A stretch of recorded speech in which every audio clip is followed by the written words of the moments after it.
In this episode of the Bucs Daily Minute Cast, I have the latest on Chris Godwin. Is he going to be ready to go on Sunday?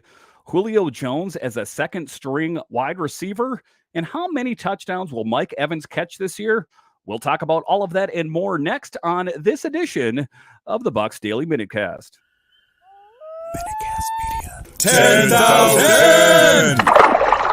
The Tampa Bay Buccaneers MinuteCast starts right now. Bucs on 3, 1, 2, 3, Bucs!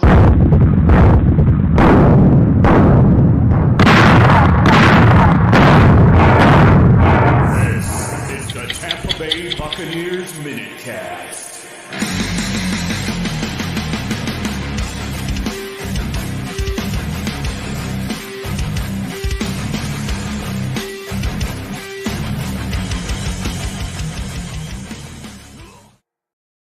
Well, hello and welcome into this edition of the Bucs Daily Minutecast. I'm so glad you decided to join me today. As always, this podcast is free and available on all the major platforms. You can find me on Twitter. It's at DanCaps218. You can find the show on the Bucs Report. Check them out online, bucsreport.com. And this podcast is also available wherever you get your audio podcast. So in this edition, we are going to talk about the latest on your Tampa Bay Buccaneers. Just to get it going here, Chris Godwin believes he will have the final say on whether he plays Sunday at Dallas, but said being on the field with the Bucs for the second half of the season is more important. And I think what we're getting at here with Chris Godwin, we all know that he got injured late in the season, and when the rubber meets the road, that is at the end of the season. Let's face it, the Bucs are pretty deep in the wide receiver position, so if we can get Chris Godwin at the end of the season, that is even better. You know, I would like to have Chris Godwin on Sunday versus the Cowboys, but if I had to pick, of course, I would rather have him later in the season. Godwin tore his MCL and ACL in a 9-0 loss to the Saints on December 19th. He had surgery January 3rd, and on Monday in practice shed the knee brace for the first time. So an encouraging sign for Chris Godwin and your Tampa Bay Buccaneers. Appearing in the Moment podcast with David Green, Godwin was asked if he would play in week 1, and he said, "I don't think any of us know that yet. I would imagine I have the final say. It's going to come down to feel because I understand what I'm capable of doing on the field when I'm healthy, but I also understand what I'm capable of pushing through." He added, "I would love to be there for the entire season, but I think what's more important is being there for the second half of the season, being there for what I missed last year." And this is ostensibly the last season with Tom Brady on your Tampa Bay Buccaneers. So we want to give him the best opportunity by having all his weapons at his disposal. In this form, we're talking about Godwin. Godwin missed the final 3 games of the regular season, but still led the Bucs in receiving with 98 catches for 1,103 yards and 5 touchdowns. Understandably, he has worn a no-contact jersey while participating in practices. So that is what I'm talking about. We hope that he is, in fact, ready to go because, you know, like I say, Tom Brady needs all of the weapons at his disposal. In the other big story, Julio Jones lands on Tampa Bay's second-string team. The hopes are high for Buccaneers receiver Julio Jones, but not so high that he landed in the starting lineup.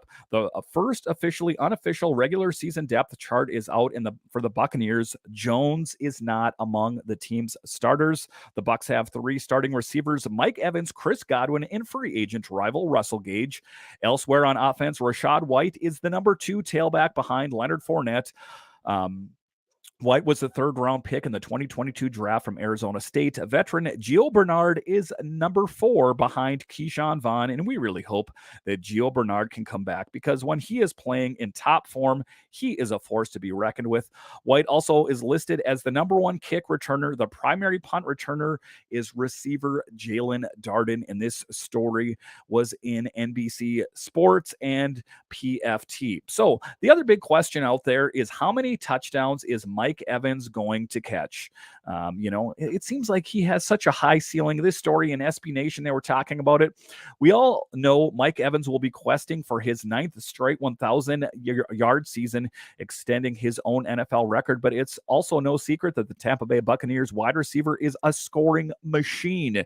From Micah Glennon and Josh McCown to Jameis Winston and Ryan Fitzpatrick, and now to Tom Brady, Evans has been a touchdown maven. He has also consistently found ways to get into the end zone, netting double-digit receiving touchdowns in 4 of his 8 seasons in the league. So the question is, how many this year, Mike? And it is an interesting question because there's going to be Godwin out there, and he's going to have a lot more targets. He's going to have Julio Jones. He's going to have Gage out there. He's going to have Cam Brate out there. Whoever is going to be getting the touchdowns. So it is going to see interesting to see how those touchdowns get distributed. The Bucs' all-time leader in touchdowns has been at his best with Tom Brady since TB12's arrival. Evans has compiled 27 touchdowns in just 2 seasons. Brady particularly loves finding Evans when the team gets deep inside the opponent's territory. Evans has scored more than half of his touchdowns from inside the 10-yard line over the last 2 seasons. His rare combination of size, strength, and contested catch ability create even mismatches from the Bucs offense, and maybe some of what Jason Light saw when he made the Texas A&M product a top 10 pick, heading his first ever draft with the organization. And just so many accolades, so many accomplishments by Mike Evans. Could you imagine where this team would be if Evans was not here? As of last season's, Mike Evans has broken his own franchise record for single season touchdowns with a whopping 14. The Bucs have added new weapons into the mix in Julio Jones and Russell Gage. That could potentially swipe across scores away from the Buccaneers legend. But if the best homegrown offensive player in team history has shown us anything during his tenure in Tampa, it's the Bucs fans can expect to see Mike Evans in the end zone this year. And I don't think that's a bold statement to say. I think that Mike Evans is on track and his trajectory is to do bigger and better things. And I have no reason to believe that he will not continue down that path. Now, the Buccaneers take on the Cowboys Sunday. There are a lot of questions. Is Brady in the right headspace to be productive? Some people are already dismissing this team. I talked about in yesterday's podcast, they talk about it that some teams see this team as a bubble team. Can you believe the greatest quarterback of all time, Tom Brady, out there, and he has his doubters? If Tom Brady is on any football team, I don't care, the most horrible team in the NFL, if you put Tom Brady on that team, I'm giving them odds to do great things. So I think that it is going to be kind of a good position for the Bucs to be in, to be underdogs, to prove to the rest of the NFL a middle finger that we are all that. Because if you take a look at this team, it is an all-star laden crew out there. I mean, if you just list off all the top tier players to discredit this team, if you listen to the rationale of why they think that this Bucs team is an underdog, is because they think that Brady at some point this season is going to bow out and just say, for personal reasons, I need to retire. Now, that would really suck, for lack of a better word, if Tom Brady decided to do that. But I have no reason to believe that that is going to happen. I think that when the rubber meets the road and the regular season kicks in, he kind of just kicks into autopilot. And I think that this Bucs team, especially with the additions that they've made, now I know that there's things out there that are worrisome, the Ryan Jensen injury and that kind of thing, but Bucs fans, let's just look at what we have out there. And let's just take a look, what the Bucs were a couple years ago when it was Jameis Winston out on the field. If you were a doubter then, I could see it. But with Tom Brady, 7 Super Bowl champions, don't doubt and don't sleep on this Bucs team. I think that the trajectory is facing up. I think the arrow is facing up on this Bucs team.